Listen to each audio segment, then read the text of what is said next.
श्री गुरुदेव दत्त. श्रीमद भगवद्गीतेवर आपलं निरूपण सुरू आहे. 9व्या अध्यायावर आपला 13वा श्लोक, त्याच्यावर आज आपलं निरूपण करणार आहोत. महात्मानस्तु मां पार्थ दैवीं प्रकृतिमाश्रिताः भजन्त्यनन्यमनसो ज्ञात्वा भूतादिमव्ययम्. महात्मानस्तु मां पार्थ दैवीं प्रकृतिमाश्रिताः भजन्त्यनन्यमनसो ज्ञात्वा भूतादिमव्ययम्. भगवान सांगतात, आधीच्या श्लोकामध्ये त्यांनी सांगितलं होतं की आसुरी आणि राक्षसी प्रकृतीचे लोक कसे असतात किंवा ते तसे का होतात, तर ते सद्गुरूंच्या ठिकाणी त्यांचं चित्त नसल्यामुळे त्यांचं लक्ष संपूर्ण संसारामध्ये असतं आणि संसाराचा स्वार्थ आणि संसाराची निष्फळ कृती ते करत असतात आणि त्याच्यामुळे त्यांच्या ठिकाणी त्यांचं सगळं वागणं हे निष्फळ होतं म्हणा. आणि म्हणून आसुरी प्रकृती, राक्षसी आणि आसुरी प्रकृतीचे लोक असे असतात, असं मागच्या श्लोकामध्ये भगवंतांनी सांगितलं. तर त्याच्या उलट जे महात्म्य पुरुष असतात ते कसे असतात, त्यांचे काय गुण असतात, त्यांची काय लक्षणं असतात, ते भगवान या श्लोकामध्ये आता सांगतायत. म्हणजे त्यांच्यासारखं आपल्याला व्हायचं आहे. त्यांचे गुण सांगतात, म्हणजे त्यांची लक्षणं सांगतात, म्हणजे कसं व्हायचं नाही आणि कसं व्हायचं आहे. आसुरी आणि राक्षसी प्रकृतीच्या लोकांप्रमाणे आपल्याला व्हायचं नाही आणि म्हणून ते 2 श्लोक सांगितले.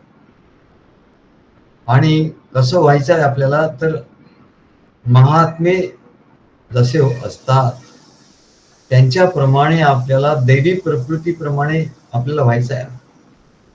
आणि म्हणून भगवान सांगतात की हे पार्था, ते दैवी प्रकृतीचा आश्रय घेणारे जे महात्मे पुरुष आहेत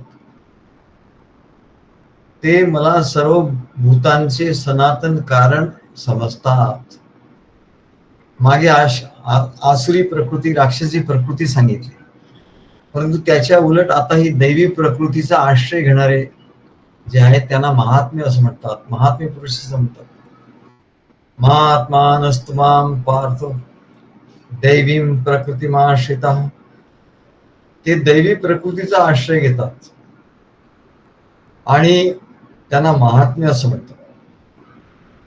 आणि सर्व भूतांचे सनातन कारण असा जो मी, असं भगवान म्हणतात की मी सनातन आहे, म्हणजे मी नेहमीच आहे, मी अविनाशी आहे आणि सर्व भूतांचं मी कारण आहे.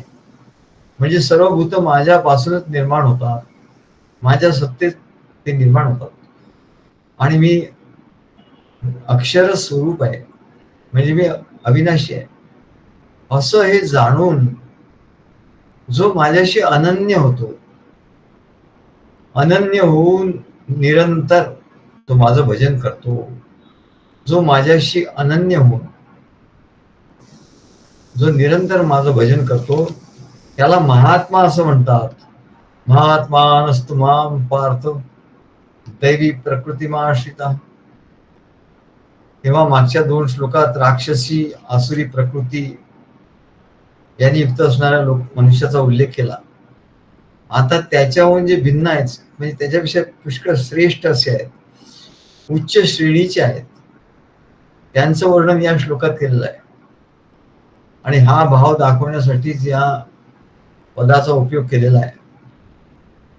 थोडक्यात सांगायचं तर महात्मे जन म्हणजे कोण? महात्मे जन म्हणजे भक्त, परमेश्वराचे अनन्य भक्त असतात, तेच महात्मे असतात. सद्गुरूचं महात्म्य असतातच, संत सत्पुरुष तर महात्म्य असतातच. पण या श्लोकात जे काही सांगितलंय, महात्मा कोण, तर सद्गुरूंचे जे भक्त असतात त्यांना अनन्य भावाने जे शरण जातात त्यांना महात्मा असं म्हणतात, जे हनुमंताप्रमाणे सद्गुरु कार्यात दास्य भक्ती करतात, सद्गुरूंच्या कार्याशी जोडलेले असतात, सद्गुरूंच्या चित्ताशी जोडलेले असतात आणि ते सद्गुरु कार्यात दास्य भक्ती करतात आणि दास्य भक्ती करून निरंतर अखंडित भगवंताच्या प्रेम भक्तीत लीन असतात, निरंतर भगवंताच्या प्रेम भक्तीत लीन असतात, त्यांना अनन्य भक्त किंवा महात्मा असं म्हणतात, त्यांना महात्मा असं म्हणतात. असं भगवान सांगतात की असे जे महात्मे आहेत ते राक्षसी आसुरी प्रकृतीचा आश्रय घेत नाहीत. तर ते कुठल्या प्रकृतीचा आश्रय घेतात? ते दैवी प्रकृतीचा आश्रय घेतात. प्रकृती दोन प्रकारची आहे म्हणा, एक आसुरी राक्षसी प्रवृत्ती आणि दुसरी दैवी प्रकृती. तर हे दैवी प्रकृतीचा आश्रय घेतात आणि दैवी प्रकृती म्हणजे विद्या म्हणजे ज्ञान आणि आसुरी प्रकृती म्हणजेच अज्ञान, अज्ञान माया. तेव्हा दैवी प्रकृती म्हणजे ज्ञान, भगवंताची ज्ञान शक्ती, भगवंताची चैतन्य शक्ती आणि भगवंताची जी अविद्या माया आहे ती आसुरी शक्ती, तिला अविद्या माया असं म्हणतात. तेव्हा भगवंताच्या विद्या मायेचा किंवा दैवी प्रकृतीचा आश्रय करून जे राहतात ते महात्मे जन आहेत. जन्मतःच प्रत्येक मनुष्यात त्रिगुणात्मक प्रकृतीचा असतो, म्हणजे सत्व रज तमो असे तीन प्रकृती आहे, तीन प्रकृतीचं मिश्रण आहे. तेव्हा म्हणजे सत्व रज तमो तीन त्रिगुणात्मक प्रकृतीचा म्हणजे अज्ञान मायेचा.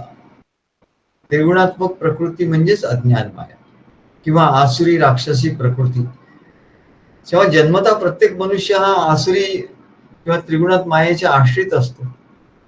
तीच त्याला वाढवत असते, तीच त्याच्यावर संस्कार करत असते आणि या मायेने, आसुरी मायेने, अज्ञान मायेने युक्त झालेला किंवा मोहित झालेला मग तो मनुष्य असतो. प्रत्येक मनुष्य या संसारात असंच असतो, सुरुवातीला तो असाच असतो, अज्ञान मायेने मोहित झालेला असतो. त्याच्यासाठी त्याला काही प्रयत्न विशेष करावे लागत नाही. अज्ञान मायेने मोहित होण्यासाठी काही वेगळे प्रयत्न त्याला करावे लागत नाही. तो सहज अज्ञानी आहे आणि अज्ञान मायेमध्ये तो त्याच्या आश्रित असतो. पण अज्ञान मायेतून मुक्त होऊन, अज्ञान मायेतून सुटून दैवी प्रकृतीमध्ये मनुष्याचं रूपांतरण झालं पाहिजे. अज्ञान मायेतून सुटून दैवी प्रकृतीमध्ये किंवा विद्या मायेमध्ये मनुष्याचं रूपांतरण झालं पाहिजे आणि त्याच्यासाठी मात्र प्रयत्नाची पराकाष्ठा करावी लागते. आणि म्हणून भगवान सांगतात यतती, यतती म्हणजे प्रयत्न करतात. हे रूपांतर करण्यासाठी प्रयत्नाची पराकाष्ठा करावी लागते. नदीच्या प्रवाहामध्ये म्हणाले मनुष्य सहजच वाहत असतो आणि म्हणून ते म्हणतात की प्रवाह पतित हा शब्द आला. प्रवाह पतित म्हणजे काय की नदी वाहते आहे, पूर आलेला आहे, त्यात माणूस सापडला की तो त्या प्रवाहाच्या बरोबर आपोआपच वाहत जातो, त्याला काही प्रयत्न करावे लागत नाही. प्रवाहाच्या बरोबर वाहत जायला काही प्रयत्न करावे लागत नाही. तसं या मायेच्या बरोबर वाहत जाण्यासाठी काही प्रयत्न करावा लागत. परंतु जर नदीच्या उगमाकडे जायचं असेल, नदीच्या उगमाकडे जायचं असेल तर विशेष प्रयत्न करावे लागतात, हातपाय जोरात मारावे लागतात, तेव्हा तो उलट दिशेने त्याचा प्रवास चालू असतो. तो खडतर प्रवास असतो, तो प्रयत्नाचा असतो, तो म्हणून त्याला तपश्चर्या असं म्हणतात. तो तपश्चर्याचा प्रवास असतो. हा अज्ञान मायेतून सुटण्यासाठी हा प्रवास असतो. जसं माशांचं सांगतात, मासे हे नेहमी प्रवाहाच्या विरोध बाजूने जातात, म्हणजे नदीच्या उगमाकडे मासे पोहतात, ते प्रवाहाच्या दिशेने पोहत नाही, ते उगमाच्या दिशेने पोहोचतात. कारण बघा त्यांना किती ज्ञान असतं की प्रवाहाच्या दिशेने पोहलं गेलं तर ते खरोखर त्यांना काही प्रयत्न करावा लागणार नाही. परंतु त्यांना माहिती आहे की कोणीतरी जाळं लावून ठेवलंय तिकडे आणि हा प्रवाह असं चाललेला आहे आणि ते कोणीतरी जाळं लावून ठेवलंय आणि त्या जाळ्यात नेमकं आपण अडकणार. आणि म्हणून ते प्रयत्नाने आपल्या मोर्चा वळवतात आणि विरुद्ध बाजूनी प्रवाहाच्या विरुद्ध बाजूनी ते जायला सुरुवात करतात. माशांना एवढा ज्ञान असतं म्हणलं, पण मनुष्याला ज्ञान होत नाही की अरे हे सर्व संसारातले लोक प्रवाह पतित आहेत आणि याचा प्रवाह हा पापाकडे जाणार आहे, हा नरकाकडे जाणार आहे, हा दुःखाकडे जाणार आहे, हे त्यांना कळत नसतं. आणि म्हणून दैवी प्रकृती ही प्रयत्नाची आहे आणि म्हणून भक्ती मार्गामध्ये प्रयत्न आहे.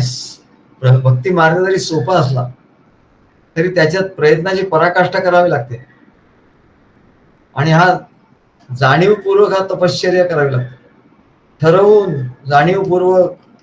तेव्हा हा तपश्चर्याचा मार्ग आहे, आचरण करण्याचा मार्ग आहे म्हणा. आणि सद्गुरूंच्या मार्गदर्शनाप्रमाणे आचरण करण्याचा मार्ग आहे. हा विरुद्ध बाजूला जाणार आहे, संसाराच्या विरुद्ध बाजूला जाणार आहे म्हणाले. म्हणून महाराजांना आमचे एक कथा सांगायची की एक मोठे संत पुरुष होते, सद्गुरू होते. तर एक साधक त्यांच्याकडे आला आणि त्यांना म्हणाला, तुम्ही मला हे अध्यात्म ज्ञान, परमेश्वर प्राप्ती कशी करून घ्यायची सांगा. तर ते सद्गुरू संत पुरुष दोन्ही हातावर उभे राहिले, वरती पाय आणि खाली हातावर उभे राहिले आणि पाय वर पाय खाली डोकं अशा अवस्थेत उभे राहिले आणि याच्याशी बोलत होते. आणि याला आश्चर्य वाटलं की एवढा वेळ ते आपल्याशी कसं काय बोलतात. तर ते म्हणाले की तुला हे जमेल का, मी तुला सर्व ज्ञान द्यायला तयार आहे, पण तुला हे असं जमेल का, म्हणजे खाली डोकं वर पाय हातावर तुला चालता येईल का. बरेचसे असे लोक आहेत ते हातावर चालतात, सर्कस मध्ये सुद्धा ते जोकर लोक हातावर चालतात. तेव्हा तो म्हणलं बाबा मला हे जमणार नाही म्हणा. तर मग म्हणले तुला परमेश्वर प्राप्ती नाही म्हणत, कारण संसाराच्या उलट हा मार्ग आहे म्हणलं. जसं तू उभा आहेस, वर डोकं आहे खाली पाय आहे, पण मी कसा उभा आहे, खाली डोकं वर पाय, तसंच म्हणलं हा मार्ग आहे. हा भगवत भक्तीचा मार्ग, हा ईश्वर प्राप्तीचा मार्ग, सद्गुरूंच्या कार्याचा मार्ग हा असाच आहे, उलट आहे. संसाराच्या उलट जाण्याची तुला धमक असेल तरच तू या मार्गाने जाऊ शकतो, नाही तर मग लोक काय म्हणतील, अमुक काय होईल काय, किंवा संसाराचे नियम जर तू इकडे लावायला लागला तर नाही जमणार. संसाराच्या विरुद्ध सगळे नियम आहेत तिकडे म्हणाले. आणि कारण संसार हा अविद्या माया आहे, अविद्या आहे, अज्ञान माया आहे, आणि ही विद्या माया आहे, ही ज्ञान माया आहे, ज्ञानाची माया आहे,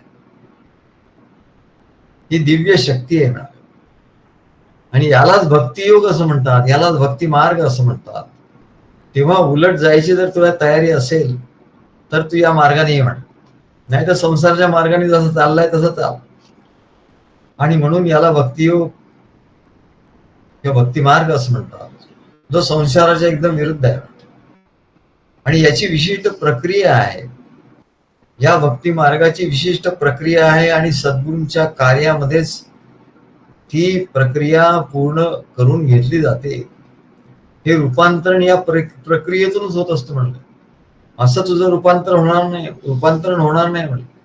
असं नुसतं तुला ज्ञान होईल, तू गीता वाचशील, तू काय वेद वाचशील, तू अनेक ग्रंथ वाचशील, पण तुझ्या आचरणात काय बदल होणार नाही म्हणलं. तू संसारात जसे लोक वागतात तसंच वागणार आहे, कारण अविद्या माया तुझ्या ठिकाणी ते काढणार कोण, तुझं रूपांतरण होणार नाही. गीता वाचशील तू सगळं काय. आम्ही काय डॉक्टरांच्याकडे गेलो, ते आम्हाला गीतेचं ज्ञान सांगायला लागले, खूप हिला सांगायला लागले गीता तुम्ही वाचत जा, अमक करत जा, तुम्ही काय अमुक ग्रंथ वाचा, तमुक हे करा, मेडिटेशन करा, अमुक करा, तमुक करा.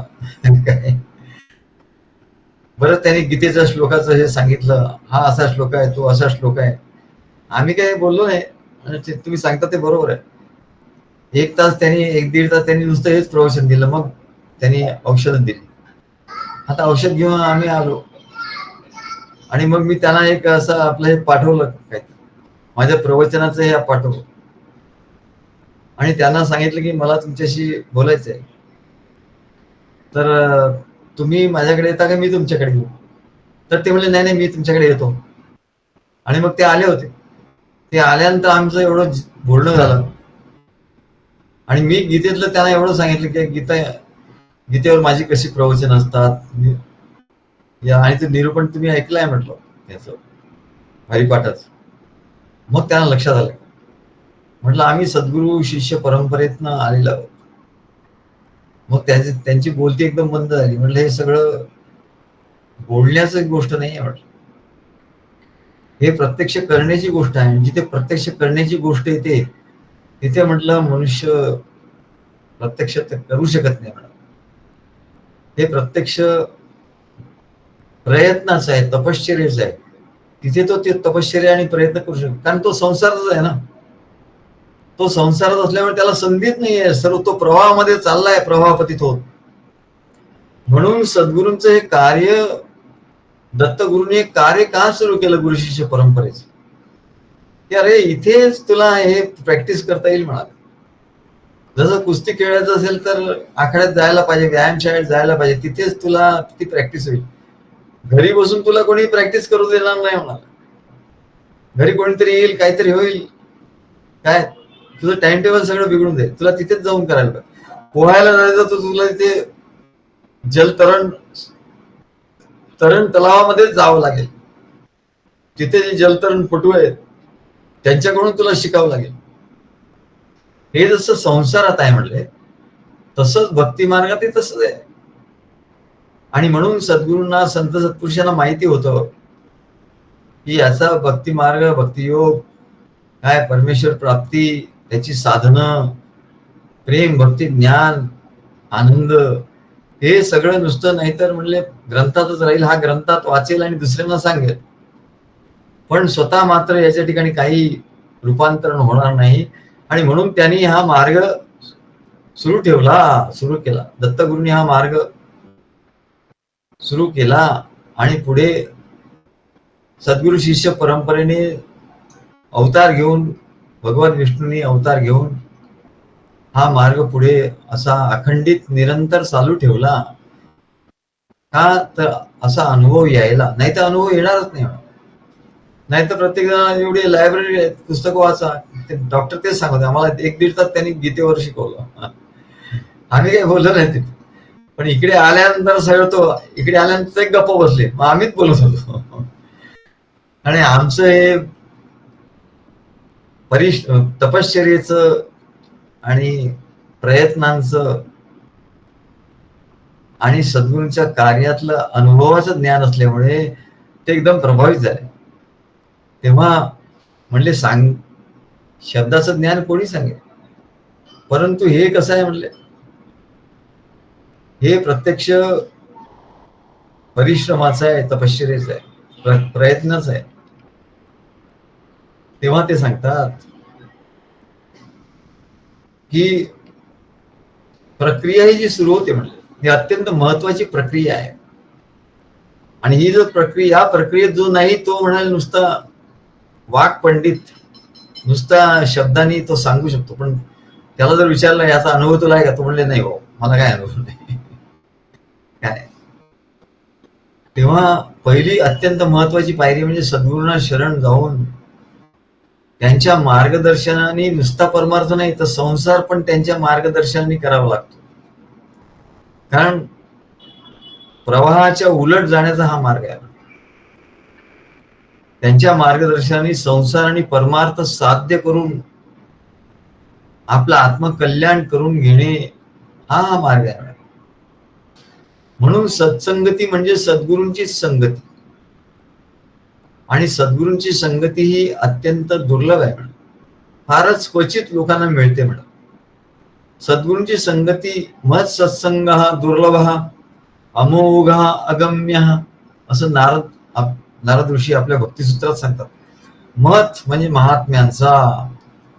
महात्म्यांचा सत्संग हा अत्यंत दुर्लभ आहे. अरे कुठे मिळणार नाही म्हणल्यास. तुम्ही प्रवचन ऐकाल, अमुक ऐकाल, तमुक ऐकाल, पण तुमच्यात काही बदल होणार नाही. ते जसे शब्द बोलतात तसंच तुम्ही शब्द बोलाल आणि दुसऱ्याला सांगणार. म्हणजे जसं हल्ली ते व्हॉट्सअपवरून याच्यावरून ते एकमेकांना शेअर करतात. स्वतः त्यांना कितपत समजलं काही माहितीच नाही, पण ते एक दुसऱ्याला शेअर करत राहतात. हा हे चांगलं आहे, हे शेअर करा, हे शेअर करतात, पण त्यांच्या स्वतःमध्ये ते तसा बदल करतात. म्हणून मत सत्संग हा दुर्लभ हे दुर्लभ आहे. अमोघ हा अत्यंत शक्तिशाली आहे आणि अगम्य सर्वसाधारणपणे समजणार नाही म्हणत. मनुष्याला लगेच ते समजत नाही म्हणत. त्याला खूप तपश्चर्या लागते. आणि म्हणून ते सांगतात अनन्य मनसो ज्ञात्वा भूतादिमव्ययम. काय म्हणजे हे कोणाला कळतं? हे त्या महात्म्याशिवाय दुसऱ्या कोणाला कळत नाही. आणि जे त्या महात्म्यांच्या सहवासात असतात त्यांनाच हा मार्ग कळतो. बघा, अनन्य मनसो ज्ञात्वा भूतादिमव्ययम. तेव्हा अनन्य मनसो म्हणजे जो अनन्य असतो, जो सद्गुरूंशी अनन्य असतो. अन्याश्रयाणाम त्याग अनन्यता. अनन्यता म्हणजे काय? अन्य म्हणजे दुसरा, ज्याला दुसरं कोणी नाही. जगी जास कोणी नाही त्यास देव आहे. जगी ज्याला कोणी नाही आहे त्याचा देव होतो म्हणतो. आणि जगात ज्याला सर्व लोक असतात तो म्हणतो, आता देव म्हणतो माझी काय आवश्यकता आहे? तुझी आई आहे, वडील आहे, भाऊ आहे, बहीण आहे, काका आहे, मामा आहे, मुलं आहे, मुली आहे, नातू आहे, पत्नी आहे, पती आहे, मित्र आहे, सगळे तर तुला आहे म्हणाले. गण आहे, गोत आहे, नोकरी आहे, संपत्ती आहे, सर्व काही तुला आहे. मग मला आता काय, माझी काय आवश्यकता त्याच्यात? एवढा तुला आश्रय आहे, मग माझी काय आवश्यकता? असं भगवान म्हणतो. आणि भगवान म्हणतो ठीक आहे, तुला मी सगळं दिलंय. आणि संसारामध्ये हेच मोठेपणा समजला जातो. ज्याच्याकडे सगळं आहे ना, बस तो सगळ्यात सुखी जीव, सगळ्यात आनंदी. या जगात सगळ्यात सुखी कोण? ज्याला सगळं काही आहे. संसारातला सर्व सुबत्ता, सर्व काही त्याला प्राप्त झालं असं सर्वसाधारण त्याचं लोकांचं मत असतं. किती सुखी होतो, त्याच्याकडे सगळं आहे. केवढं मोठं घर आहे, केवढं मोठे 2-2, 4-4 घर आहेत, 10-10 घर आहेत. असे लोक आहेत मुंबईत. 10-10, 15-15 फ्लॅट्स आहेत. आमच्या किरणचा भाऊ आहे, त्याच्याकडे ते कोणती मोठी कार आहे, फॉरेनची काहीतरी. आणि त्याचे केवढे तरी फ्लॅट आहे. एकच फ्लॅट नाही, ते सांगतात मला मुलुंडमध्ये किती फ्लॅट आहे त्याचे. मी विसरून जातो नेहमी किती काय. आणि ती कुठली गाडी आहे खूप मोठी, काय नाव विसरलं, फारच कमी लोकांकडे असते. त्याला एवढी मोठं कॉलेज आहे, एवढं सगळं आहे, शेती आहे, वाडी आहे, घर आहे मोठं, काय गावाला. याच्यापेक्षा आणखी काय पाहिजे हो? याच्यापेक्षा आणखी काय पाहिजे या जगात?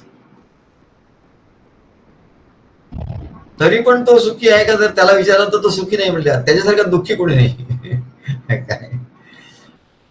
तेव्हा त्यांनी या सर्व गोष्टीचा आश्रय केला, सर्व गोष्टी त्याच्या आश्रयाला आहे. पण जो भक्ती मार्गात असतो त्याला या गोष्टी असल्या काय नसल्या काय, असल्या तरी त्याला आड येत नाही, आणि नसल्या तर काहीच प्रश्न नाही. नसल्या तर काहीच प्रश्न नाही, आणि असल्या तरी त्याला आड येत नाही म्हणा. ज्या गोष्टीचा तो आश्रित असतच नाही.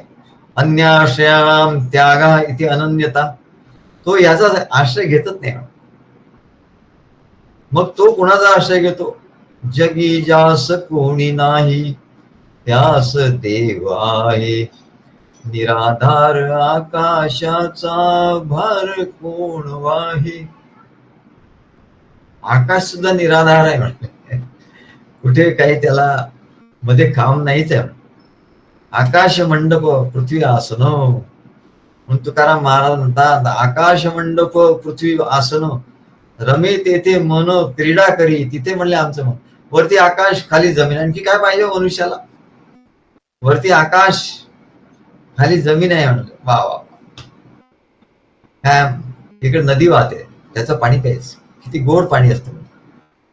ते फ्रीज गिजची काही गरज नाही. आम्ही त्या खेड्यात गेलो होतो कोणी नाशिकच्या जवळ, तिथे ते ओढा वाहत होता. तिथे आम्ही गेलो, त्या ओढ्याचं पाणी पिलं, एवढं थंडगार पाणी, वावा, आणि इतके सुंदर पाणी, त्याची काय चव होती नुसतं. तेव्हा परमेश्वराने जे काही तयार करून ठेवलंय तो आश्रय, परमेश्वराचा आश्रय घ्या. हे सर्व संसाराचे आश्रय ज्याचे सुटतील, म्हणजे मनातून, बाहेर असू दे म्हणा, पण मनातून त्याला लक्षात येईल, अरे हे कसलं काय, एक सरळ क्षणभंगूर आहे म्हणा. आणि तो निराश्रित होईल. शरणार्थ्याला म्हणले आता चांगले दिवस आले की जे बाहेरच्या देशातून शरणार्थी आले त्यांना इकडे सामावून घ्यायचं. त्याला गव्हर्नमेंटचा आश्रय मिळाला, त्याला सरकारचा आश्रय मिळाला. का? त्याला काय आश्रय नव्हता. तसा म्हणाले, अन्य ज्याला आश्रय नसतो त्याला परमेश्वराचा आश्रय होतो. ज्याला असे खरोखर भावना असते की भगवंताशिवाय, सद्गुरूशिवाय मला काही आश्रय नाही. आम्ही इकडे आलो तर आम्हाला कशाचाच आश्रय नव्हता. झोपायला जागा सुद्धा नव्हती, राहायला घर सुद्धा नव्हतं. आम्ही बागेत झोपायचो. महाराजांची भेट झाली तर महाराज म्हणले, तू मग राहतोस कुठे? काय नाही, हॉटेलमध्ये आम्ही काम करतो, रात्रपाळी असते, त्याच्यामुळे काही प्रश्न नाही, थोडा वेळ झोपही होते. पण दिवस म्हणलं मोठा प्रॉब्लेम होतो. मग दिवसात तू कुठे राहतो? मग आम्ही ते पार्ल्याला गार्डन आहे चांगलं, छान थंड, तिथे झोपतो म्हटलं. अरे म्हटलं, असं नाही, आमचं घर आहे म्हणले पार्ल्याला, तिथे तू राहा. तेव्हा सद्गुरु भगवंताचा आश्रय प्राप्त होतो. तो त्याला अनन्य भक्त असं म्हणतात. नुसता बाह्य आश्रय नाही, तर त्याला या भक्ती मार्गाचा आश्रय प्राप्त होतो. आणि ज्याला असा भक्ती मार्गाचा आश्रयच पाहिजे असतो त्याला अनन्य भक्त असं म्हणतात. तो सद्गुरूंचा अनन्य भक्त असतो. म्हणून भगवान सांगतात, जो मनुष्य देहात, मी मनुष्य देहात आलेलो आहे. सद्गुरूही मनुष्य देहाने असतात. त्या मनुष्य देहात असलेल्या मला जो सर्व भूतांचे आदी कारण परब्रह्म स्वरूप असा समजतो.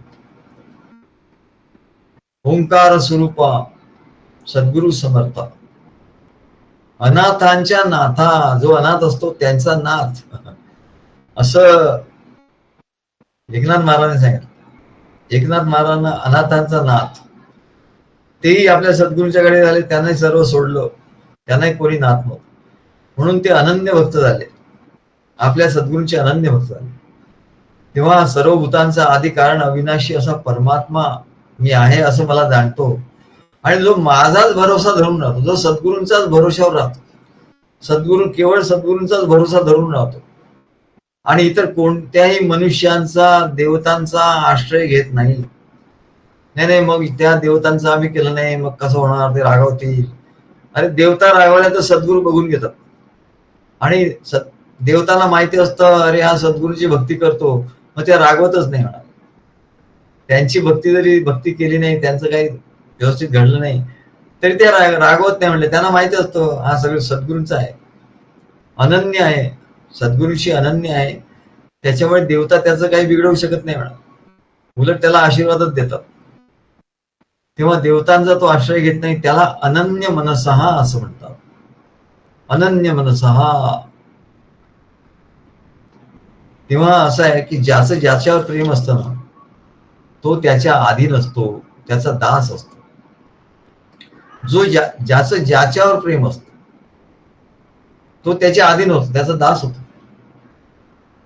आता मनुष्याचं कसं आहे, मनुष्य त्याचं प्रेम त्याच्या देहावर, पहिल्यांदा मनुष्याला विचारलं की तुला कोण आवडतं, तर तो स्वतः आवडत असतो. आणि म्हणून मनुष्याचा आपल्या देहावर, इंद्रियांवर खूप प्रेम असतो. कारण इंद्रिय त्याला सुख देतात, देह त्याला सुख देतो. आणि म्हणून जे सुख देतं त्याच्यावर त्याचं प्रेम असतं. म्हणून मनुष्याचं आपल्या देहावर प्रेम असतं. आणि आता दुसरा सिद्धांत काय, तर ज्याचं ज्याच्यावर प्रेम असतं तो त्याचा गुलाम असतो. तर मनुष्याचं प्रेम त्याच्या इंद्रियावर, देहावर असतं, कारण तो देह इंद्रिय त्याला सुख देतात म्हणून त्याचं प्रेम. दुसरा सिद्धांत, जो ज्याचं ज्याच्यावर प्रेम असतं तो त्याचा गुलाम असतो. आता मनुष्य देह आणि इंद्रियावर प्रेम असतं म्हणून मनुष्य देहाचा गुलाम झाला, देहाचा दास झाला. बघा, मनुष्य देहाचा दास झाला का, तर त्याचा आपल्या देहावर प्रेम आहे. म्हणून आपल्या मनात विचार करून बघायला पाहिजे की आपलं कशावर प्रेम आहे. आपलं आपल्या इंद्रियावर, देहावर, आपल्या लोकांवर, आपल्या कुटुंबावर, आपल्या सगळ्या याच्यावर जर आपलं प्रेम असेल तर मग परमेश्वरावर आपलं प्रेम नाही. आणि आपण त्या कुटुंबाचं, आपण त्या लोकांचं ज्यांच्यावर आपलं प्रेम आहे त्यांचे आपण गुलाम झालो, पण हे मनुष्याला कळतच नाही. आणि तो देहाचा गुलाम झाला हेच त्याला कळत.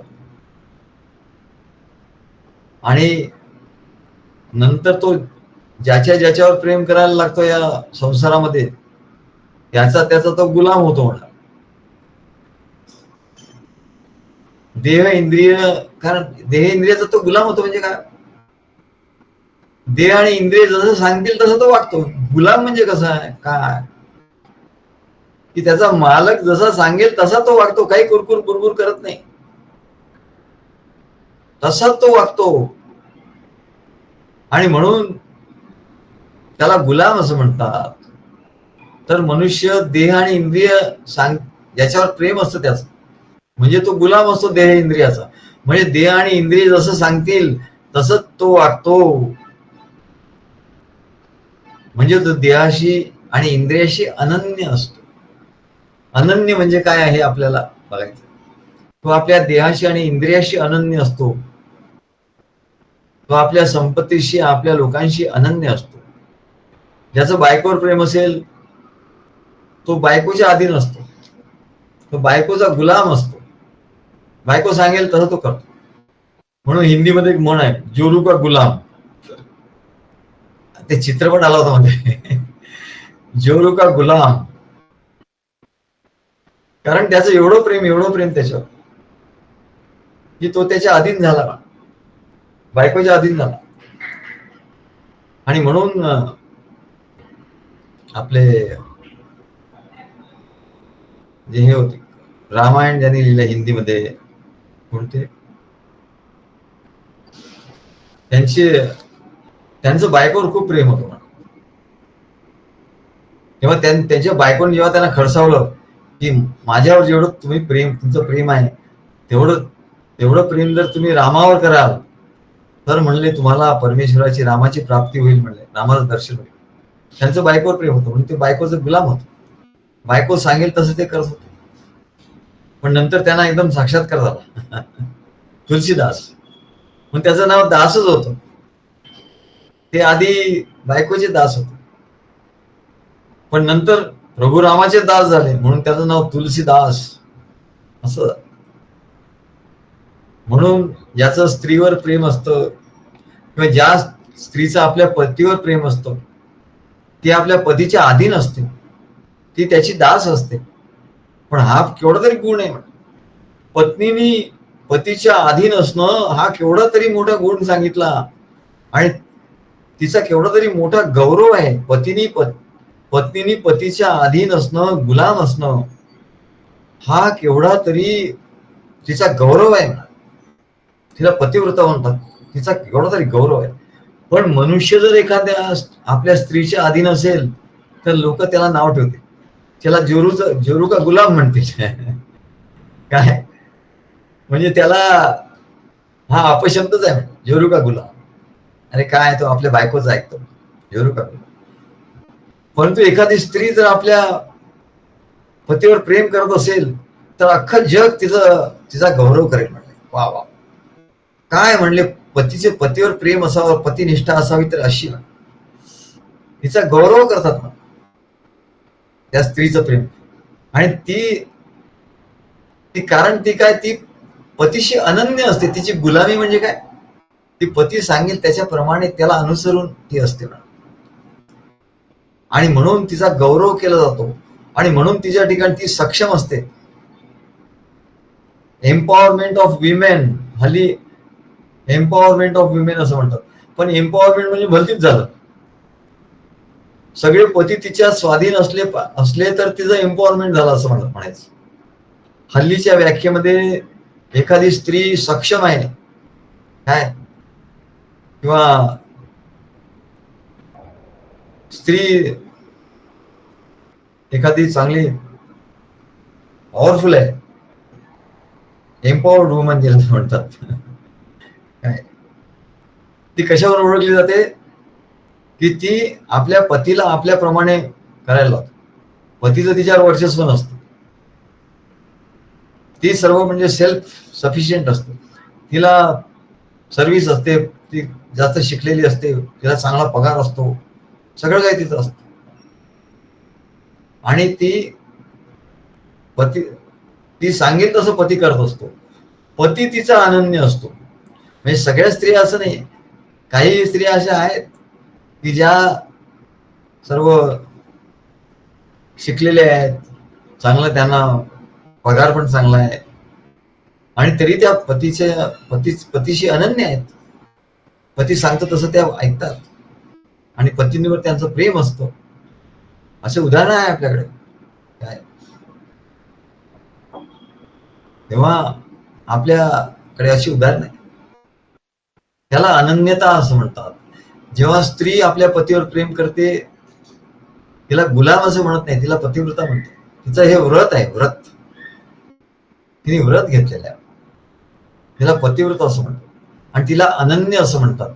आणि म्हणून भक्ती मार्गामध्ये भक्ती कशी असावी याचं उदाहरण देताना, अनन्यतेचं उदाहरण देताना तुकाराम महाराज काय म्हणतात, पतिव्रते जैसा भ्रतार प्रमाण. पतिव्रता स्त्रीला जसा तिचा पती हा प्रमाण आहे, तो म्हणेल तसं ती ऐकते काय. तिला पतिव्रता स्त्री असं म्हणतात. तिचा गौरव आहे जगामध्ये, आजही आहे. पण दुर्दैवाने हे सगळे विसरले. आजही अशा स्त्री आहेत. आता रोहिणी नाही का आपली, तिच्यावर किती संस्कार आहे, तिला केवळ पगार, केवढी नोकरी आहे, सगळं आहे, सगळं आहे. पण तिचं वागणं कसं आहे, हे आदर्श आहे आपल्या ठिकाणी, हे आदर्श आहे. आणि म्हणून ती उद्या म्हणाली की नाही, मी सांगेन तसं तुम्ही ऐकलं पाहिजे, अविनाश नाही, तुझं काही चालणार नाही वगैरे, असं ती म्हणणार नाही का. तेव्हा या स्त्रीला म्हणतात अनन्यता. पतिव्रते जैसा भ्रतार प्रमाण, तैसा नारायण आम्हाला. आजही संस्कृती आपली आहे, पण आता ती संस्कृती म्हणाले काय मोडकळीच निघाली आली. ही तरी रोहिणी तर मागच्या पिढीची आहे, हल्लीच्या पिढीच्या म्हणले तर काही विचारत नाही. त्यांची लग्नच होत नाही, कोणी सांगणार त्यांची लग्नच होत नाही, कारण त्यांना अनुरूप असं कोणी मिळतच नाही. आता अनुरूप कसं मिळणार, त्या एवढे शिकतात, एवढा पगार कमवतात, एवढे करतात, तेवढे मग काही हे मिळत नाहीत त्यांना अनुरूप असं. आणि मग अशी विषमता होत चालली आहे. म्हणजे आपली संस्कृती ज्यांनी सोडली, म्हणजे शिक्षणाला ना नाहीये किंवा पगार मिळवण्याला, नोकरीला हे नाही म्हणा, परंतु कोणी कोणाच्या म्हणण्यात असावं, कोणी कोणाचं अनुसरण करावं, हे जी आपली संस्कृती आहे ती आपण विसरलं तर सगळंच गोंधळ होऊन जातो. म्हणून पतिव्रते जैसा भ्रतार प्रमाण, तैसा नारायण आम्हाला, त्याला अनन्यता असं म्हणतात. इथे जो अनन्य शब्द जो आलेला आहे म्हणाले, अनन्य मनसा पार्थ. ते अनन्य मनसा म्हणजे काय, तर त्याचं उदाहरण म्हणजे हे संबंध आहे. म्हणून प्रेम आणि दास्य याचा हा असा अनन्य साधारण संबंध आहे. आजही कोणी पत्नीच्या अधीन असेल तर त्याला लोक नाव ठेवतात आजही. जुरू का गुलाम आहे, पतीच्या अधीन. पण पत्नी असेल पतीच्या अधीन, तिला कोणी नाव ठेवणार नाही, तिला तिचा गौरवच करतील. म्हणून प्रेम आणि दास्य यांचा हा अनन्य साधारण संबंध आहे. आणि हाच नियम म्हणाले भगवंत आणि सद्गुरू यांच्या कार्याला लागू आहे. ज्या शिष्याचं म्हणले स्वतःवरच प्रेम असतं, त्याला स्वतःच आत्मकल्याण करायचं हे बरोबर आहे. पण स्वतःचं महत्व ज्याला वाढवायचं आहे, स्वतःचं आत्मकल्याण करण्याचं सोडून स्वतःचं महत्व वाढवायला जो बघतो, त्याचं स्वतःवर प्रेम असतं. म्हणून अशा ज्या शिष्यांचं स्वतःवरच प्रेम असतं, तो आपल्या देह, मन, बुद्धी, अहंकार यांचा दास किंवा गुलाम असतो. तो आपल्या देहाचा गुलाम असतो. तो आपल्या सूक्ष्म देहाचा, मन, बुद्धी, चित्त, अहंकार याचा तो गुलाम असतो. कारण काय, त्याचं आपल्या मन, बुद्धी, अहंकार, आपल्या देहावर त्याचं प्रेम असतं. म्हणून तो आपल्या देहाचा गुलाम असतो. आणि त्याचं देह, मन, बुद्धी आणि अहंकार जसं सांगेल तसं तो वागत असतो. त्याचं देह, मन, बुद्धी, अहंकार जसं सांगेल तसं तो वागत असतो. म्हणजे तो स्वतःशीच अनन्य असतो. तो सद्गुरूशी अनन्य होत नाही. आणि ज्या शिष्यांचं सद्गुरूंवर, त्यांच्या कार्यावर प्रेम असतं, तो सद्गुरूंचा दासानुदास असतो. सद्गुरूंच्यावर प्रेम, त्यांच्या कार्यावर प्रेम, मग तो काय म्हणतो, मी दासानुदास आहे. दासानुदास, समर्थांचे दास आम्ही समर्थांचे दास आहोत. सद्गुरू समर्थ आहेत आणि त्यांचे दासानुदास आम्ही आहोत. असे भरत्या सल्ताचे दासानुदास नाही. आणि त्यांचे दास आम्ही आहोत म्हणून ते सांगतील तसं आम्ही करतो. आणि आम्ही त्यांच्या पूर्णपणे स्वाधीन आहोत. म्हणजे याला काय सर्व समर्पण भाव असं म्हणतात. जसं पतिव्रता स्त्री आपलं सर्वस्व पतीला समर्पण करते आणि त्याचं दास्यत्व करते, त्याच्यात तिचा गौरव आहे. तसं म्हणले ज्या शिष्यांचं सद्गुरूंवर, त्यांच्या कार्यावर, त्यांच्या ज्ञानावर, त्यांच्या प्रेम भक्तीवर प्रेम असतो, तो सद्गुरूंचा दासानुदास. काय पुसता मी कोणाचे आम्ही दास सद्गुरु रायाचे, आम्ही दास सद्गुरु रायाचे. हीच त्यांची आयडेंटिटी होऊन राहते, हीच त्यांची ओळख होऊन राहते. तुम्ही कोण हो ना, आम्ही रामदास, आम्ही अमुक दास, ही त्यांची ओळख होती. म्हणून हनुमंत हा रामाचा दास रामाचा हनुमंत नाचे.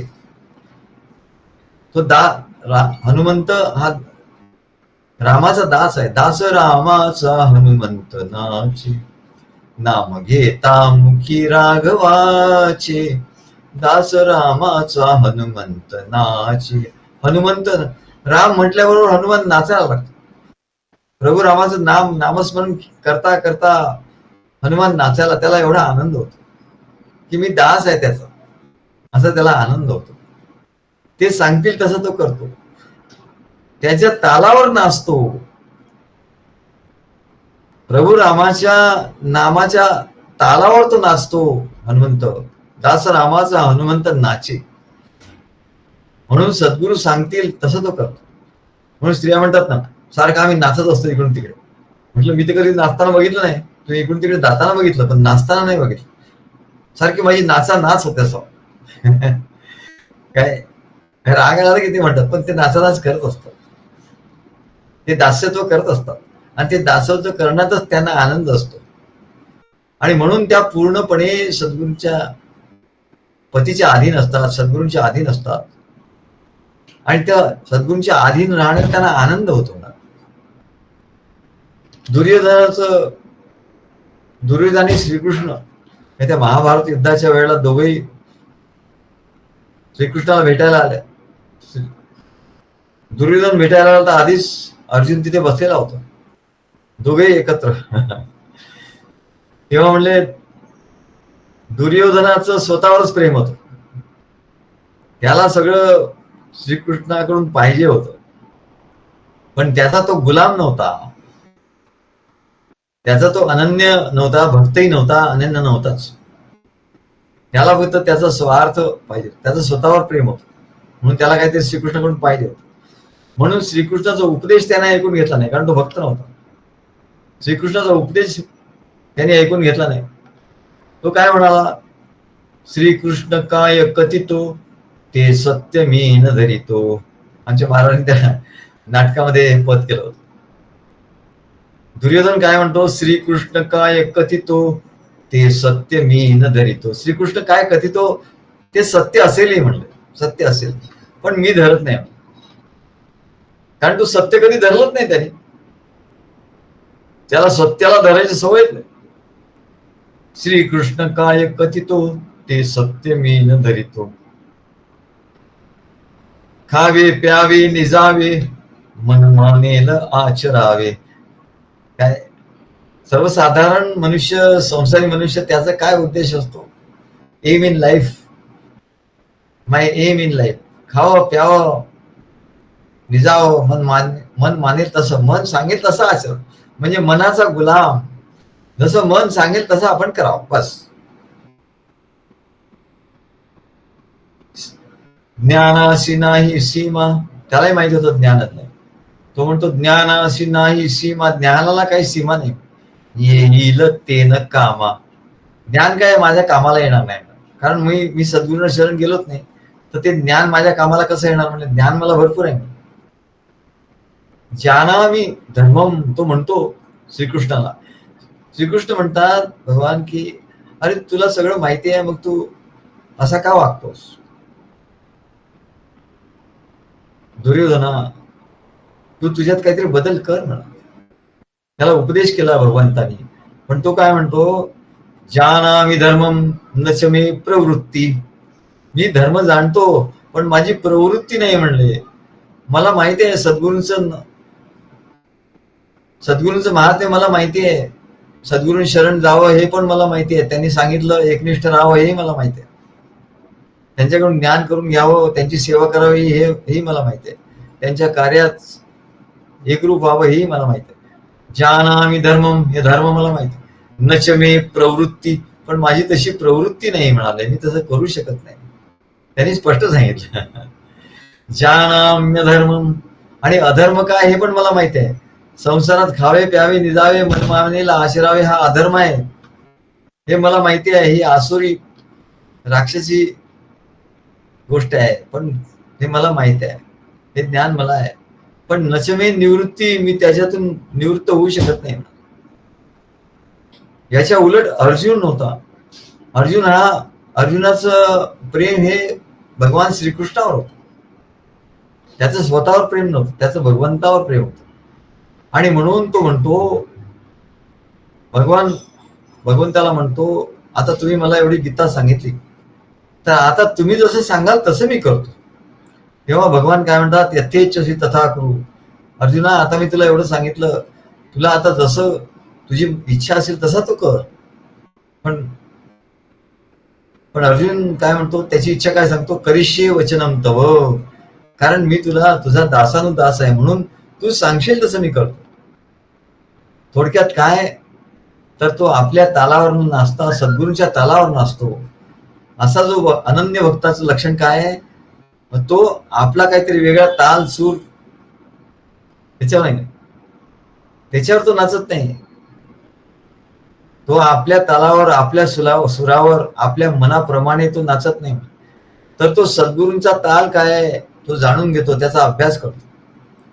सद्गुरूंचा सूर काय आहे, ज्ञानाचा, प्रेम भक्ती ज्ञानाचा, तो शिकून घेतो. त्याच्यावर परिश्रम करून तो आपल्या अंगभूत करतो आणि त्याच्याप्रमाणे तो करतो. आणि म्हणून त्याचा नृत्याविष्कार अत्यंत नयन मनोहर असतो. त्याचा जेव्हा नृत्य तो करतो, तास रामाचा हनुमंत नाचे. हनुमंत नाचतो तेव्हा त्याचा तो आविष्कार काही वेगळाच सुंदर असतो.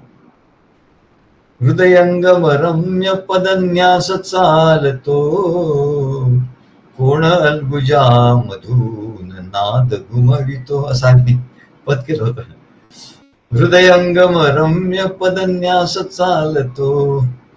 हृदयंगम पदन्यास असतो त्याचा, कोण अलगुजा मधून नाद घुमवितो. आम्हाला कोणी ते सांगितलं, आमचे काव्य त्याने ऐकलं, तेव्हा तिथे एक पंडित होते. ते म्हणलं, काय तुमचे शब्द आहे म्हणून, काय रिचनेस तुमच्या शब्दामध्ये, काव्यामध्ये मोठा रिचनेस आहे, श्रीमंती आहे म्हणते. एवढी श्रीमंती कुठून तुम्ही आणली? हृदयंगम रम्य पदन्यास चालतो. आजकाल कोणाला विचारतो काय म्हणतो, हो हे तुम्ही संस्कृत लिहिलंय का? म्हणले, नाही बाबा, संस्कृत हे मराठी आहे. तुला मराठी एवढं तुला कठीण वाटतं, तर संस्कृत किती कठीण वाटेल. हृदयंगम रम्य पदन्यास चालतो, कोण अलगुजा मधून नाद घुमवितो. सद्गुरूंना नाद, नृत्य, संगीत, ताल सर्व माहित असत. काय आचरणाचा ताल त्याला पाहिजे. मनुष्याला हा आचरणाचा ताल नसतो, वारंवार त्याचा ताल जातो म्हणा, वारंवार तो बेताल होतो. आणि त्याला ज्ञानाचा सूर नसतो, प्रेम भक्ती ज्ञानाचा सूर नसतो आणि ताल नसतो. सद्गुरूंच्या ठिकाणी हे सर्व संगीत शिकून घ्यायला पाहिजे. आणि भक्त असतो तो हे सर्व संगीत आणि ताल सूर त्याचा पक्का असतो. तो गायला लागला की बस, तो बोलायला लागला की ताल सूर बद्ध त्याचं बोलणं असतं, रिदमिक असतं. आणि तो सद्गुरूंच्या ताला सुरावर नाचण्याची त्याला प्रॅक्टिस असते. मग आम्ही काय सद्गुरू सांगितलं तसं नाचायचं का? सद्गुरू सांगितलं इकडे या, इकडे जायचं, तिकडे जा, तिकडे जायचं, इथे बसा, इकडे बसायचं, तिकडे बसा, तिकडे बसत. सद्गुरूंच्या काय तालावर आम्ही नाचत बसायचं का सारखं? आम्हाला काय उद्योग नाही का? याला आसुरी राक्षसी माया असं. आणि जो म्हणतो सद्गुरू तुमचं ताल सूर तुम्ही सुरू करा, मी नृत्य करतो त्याच्याप्रमाणे, मग तो नृत्याविष्कार त्याचा उठून दिसतो. जो शिष्य आपल्या मन बुद्धीच्या तालासुरावर, मन आणि बुद्धी जर सांगेल, बुद्धीचा ताल आणि मनाचा सूर याच्यावर तो नाचतो, तो त्याचा ताल सूर विकृत असतो. या जगातला ताल सूर त्याचा असतो. तो शास्त्र शुद्ध नसल्यामुळे त्याचं जे नृत्य असतं ते हास्यास्पद ठरतो म्हणा. तो कसंही नाचतो. आणि म्हणून जेव्हा राधिका नाचायला लागली, श्रीकृष्णाने बासरी वाजवली आणि राधा नाची कुंजवनात, तेव्हा श्रीकृष्ण राधेला काय म्हणतो, कृष्ण म्हणे राधे बघ ताल सूर काही. कृष्ण म्हणतो, हे राधे काहीतरी ताल सूर बघ, तुझं नाचते कुठे आणि ताल कुठे आणि सूर कुठे आणि कुठे काय म्हणा. तेव्हा आम्हाला आश्चर्य वाटतं की ताल सुद्धा येतं. तालामध्ये एक ताल आहे, म्हणजे एक म्हणजे एक ताल, 1 2 3 4 असं जर आपण धरलं ते एक ताल आहे, त्रिताल आहे, चौताल आहे, म्हणजे 1 3 4 असं ताल आहे. पंचम आहे, पंचम असं म्हणले हे आहे.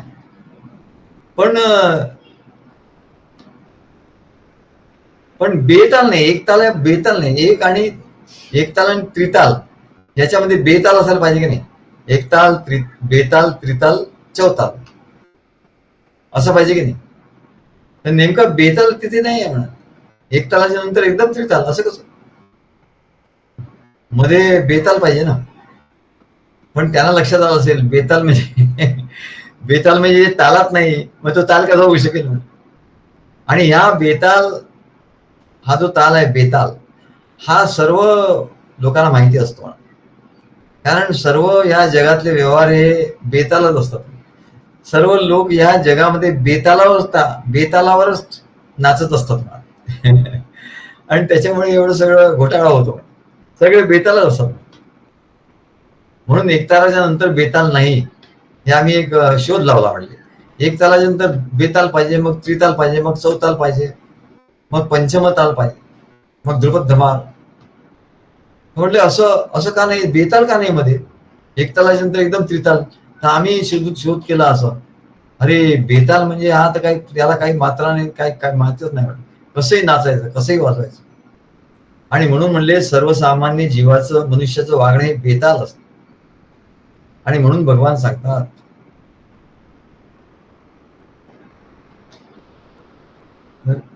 राधा वाजवी मुरली. राधेने मुरली वाजवायला तेव्हा ती शिकलेली नव्हती, म्हणजे ताल सूर तेव्हा ती शिकलेली नव्हती. आता श्रीकृष्ण वाजवतो मुरली म्हणून ती वाजवायला तिने घेतली. तर तिला जी संसाराची सवय होती, संसाराचा राग आळवायची सवय होती, तशी तिने ती मुरली वाजवली. राधा वाजवी मुरली वेगळीच धुन घुमली. वेगळी धुन घुमवली काहीतरी वेगळं, विचित्र आवाज निघाला काहीतरी, आणि तालात पण नव्हता तो, बेताल होता. आणि मग असं झाल्यावर तिला एकदम लक्षात आलं आपली चूक, अरे आपलं बेतालामध्ये आपण वाजवला आणि आपले सूर ताल काही नव्हताच, म्हणजे वेगळी धुन घुमली म्हणा. मग म्हणून ती बावरली, अरे काहीतरी वेगळंच झालं. ऐकुनी ती बावरली. तेव्हा कृष्ण काय म्हणतो, कृष्ण म्हणे राधे बघ ताल सूर काही. कृष्ण म्हणे राधे बघ ताल सूर काही. रुसला कैसा मुकुंद बोलत हा नाही. म्हणून जेव्हा असा तो शिष्य बेताल वागतो आणि तो सुरामध्ये बोलत नाही, बेताल बोलतो, बेताल वागतो, तेव्हा सद्गुरु रुसून बसतात. रुसला कैसा मुकुंद. तेव्हा त्याला कळतं, सद्गुरु रुसून बसले म्हणजे त्याला कळतं की काहीतरी गडबड आपल्या वागण्यात, आपला तालसूर बिघडलेला दिसतो होतो. मग तो तालसूर कुठे बिघडला ते बघून शोधून काढून तो दुरुस्त करतो, विचारून घेतो काय करायचं कसं, आणि परत ताळात आपलं गायन करतो. आणि यालाच भगवान म्हणतात भजन्त्य अनन्य मनसो. भजंती अनन्य मनसो. अनन्य, याला अनन्य असं म्हणतात. जो सद्गुरूंच्या तालासुरात गातो नाचतो त्याला अनन्य असं म्हणतात, दुसरं काही नाही म्हणत. आणि भजती, भजती म्हणजे जो भक्ती करतो सद्गुरूंची पण तालासुरात करतो. ज्ञात्वा, काय असं तो का करतो, अनन्य तो का असतो, तो जाणतो काय भूतादिमव्ययम, की हे सद्गुरु हे भगवान सर्व भूतांचे आदी आहेत. सर्व भूत मात्रांची उत्पत्ती यांच्यापासून झाली. सर्व भक्तांची निर्मिती यांनी केली. सर्व भक्तांना जन्म सद्गुरूंनी दिला. भूतादि अव्ययम ज्ञात्वा, असं तो जाणतो की हे जे भूत मात्र आहे, हे जे मनुष्य मात्र आहे, याला भक्त म्हणून जन्म देणं ज्यांनी दिला तो अव्यय सद्गुरु. अव्यय आहे कारण काय, सद्गुरु शिष्य परंपरेने तो नेहमी आहे म्हणून तो अव्यय आहे. सद्गुरु हे अव्यय आहे कारण ते सद्गुरु शिष्य परंपरेने नेहमी असतात. ते भक्तांच्या हृदयात कायम असतात आणि म्हणून ते अव्यय आहेत. आणि भूतांचे आदी आहेत, ते आधी आहेत आणि त्यांच्या ठिकाणी भक्त हे जन्म घेतात. अशा प्रकारचं जे भजन करतात जाणून त्यांना अनन्य भजन, अशा प्रकारचं अनन्य भजन, त्याला अनन्य भजन असं म्हणतात. हे अनन्य भजन कर्मयोगाचं फळ आहे. कर्मयोगा, सद्गुरु आपल्या कार्यामध्ये कर्मयोग शिकवतात आणि कर्मयोगाचं फळ आहे. क्रमाक्रमाने परमेश्वराशी ऐक्य पावत असतात. एकदम तो परमेश्वराशी ऐक्य पाहू शकत नाही, क्रमाक्रमाने तो परमेश्वराशी ऐक्य पावतो. निष्काम चित्ताने तो परमेश्वराच्या प्रित्यर्थ इंद्रादिक देवता पितर यज्ञयाग सर्व करतो म्हणतात. असं आहे, त्याला कर्मयोगी असं म्हणतात. आणि तो पुण्य पाप रहित होतो, शुद्ध चित्त असा होतो.